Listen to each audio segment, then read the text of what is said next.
when reading to or with your child, it's important that you find a good balance. As always, we want reading to be an enjoyable experience for your child.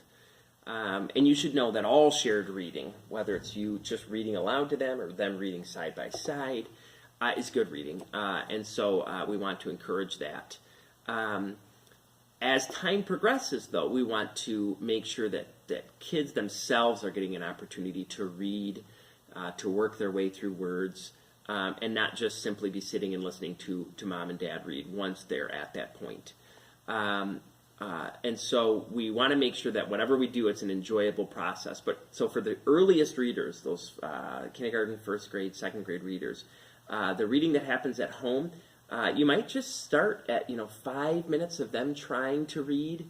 You got to remember that for these early readers, reading is exhausting.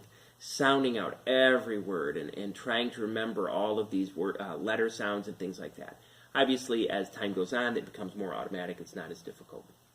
And so providing opportunities, being that support person, that cheerleader, but not getting to the point where they're frustrated or whatever that might be. So some options for you in terms of alternating in your reading, if you're going to have a shared reading experience with them. Some parents will read one paragraph and their child reads the next paragraph, or you read one page and they read another page, or maybe even chapters. You read a chapter and they read a chapter, as long as it's at their reading level. Finding opportunities to bounce back and forth. And maybe you'll get to a point where your kid reads to you and then you're just there to help with the tough words or to explain things that might be happening in the story. If you do choose to just read aloud to your child, which is great, as much as possible, invite them to see those words, to look at that page with you. Listening to you read is so enjoyable, but seeing the words as you're reading really is so important for them, because they'll see words that maybe they didn't previously know how to say, or they'll learn some new words, they'll learn some new vocabularies, pronunciation, if they see the words themselves. Ultimately, whatever your shared reading experience, we want to remember that it should be an enjoyable situation. It should be an enjoyable process. We don't want to push kids too hard at home. We do enough of that at school. So let's keep reading a joy.